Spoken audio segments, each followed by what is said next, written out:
berkembangnya pembelajaran secara individual. 3.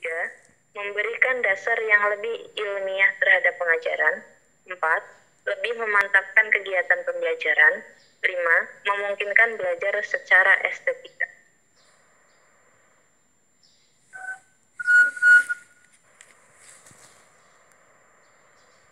B. Jenis-jenis sumber belajar. Eli dan Kirlase mengemukakan 5 jenis sumber belajar seperti yang terdapat dalam pernyataannya. Apa itu, Pak? Nggak kelihatan.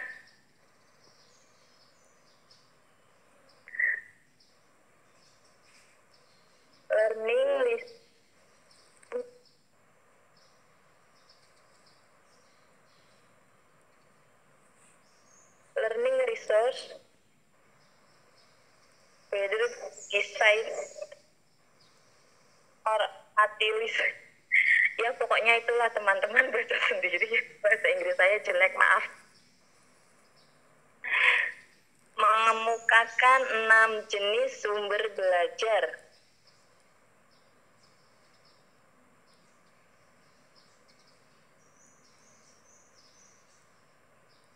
Yaitu 1. Manusia sebagai sumber belajar. 2.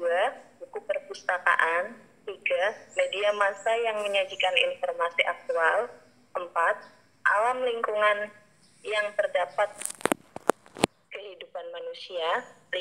Alat pengajaran. 6. Museum yang menyimpulkan benda-benda kuno.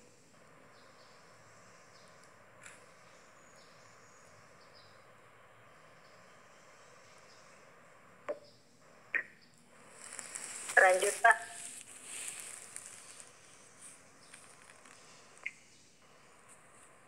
Sumber belajar dapat dikelompokkan menurut jenisnya ke dalam 4 kategori, yaitu 1. Sumber belajar berupa benda. Yang termasuk dalam kategori ini adalah berupa benda mati dan makhluk hidup yang termasuk benda mati adalah bangunan, museum, batu, tanah, dan air. Dan yang termasuk benda hidup adalah tumbuhan dan hewan. 2. Sumber belajar berupa manusia. Manusia sebagai sumber belajar atau sumber belajar insani adalah mereka yang memiliki pengetahuan dan kemampuan atau keterampilan tertentu yang sesuai dengan kebutuhan belajar siswa.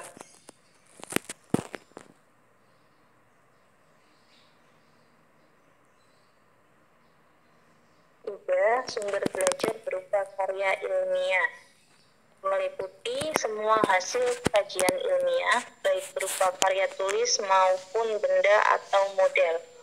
Karya ilmiah yang digunakan dalam kegiatan pembelajaran adalah sumber bahan pembelajaran, yakni berupa referensi yang relevan dengan materi dan tujuan pembelajaran. 4. Sumber belajar berupa lingkungan. Lingkungan sebagai sumber belajar terdiri atas lingkungan alam, lingkungan sosial, dan lingkungan budaya, baik yang berada di lingkungan sekitar maupun lokasinya jauh. Macam-macam lingkungan. 1. Lingkungan alam. 2. Lingkungan sosial. 3. Lingkungan budaya. 4. Lingkungan sekolah. 5. Lingkungan kelas.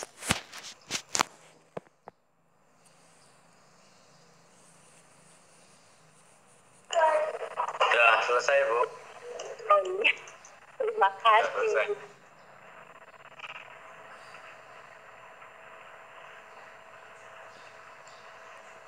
Terima kasih Mbak Suciati telah memaparkan modul 9. Demikian pemaparan dari kami. Silakan barangkali ada yang mau bertanya atau menambahkan, kami persilakan.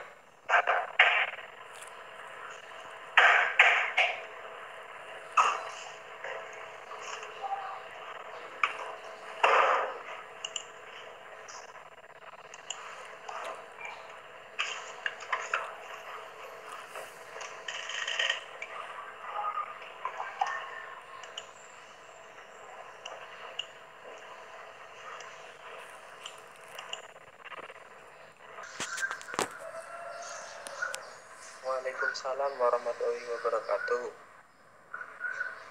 Saya mau bertanya untuk kelompok 4, yaitu apakah karakteristik dari program integrasi ITM dan IPS yang berhasil?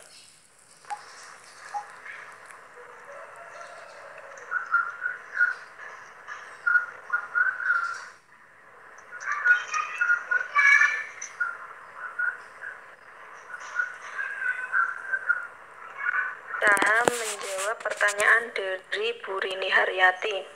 Apa karakteristik dari program integrasi ITM dalam IPS? Ya, yang pertama, hasilnya dinyatakan secara jelas. Kedua, mengembangkan organisasi yang efektif. Ketiga, sistem dukungan. Keempat, strategi instruksional. Bagaimana Bu Rini Haryati? Jawabannya puas apa tidak? Ya, sudah cukup. Terima kasih Mbak Ersa atas Ya, jawabannya. sama-sama.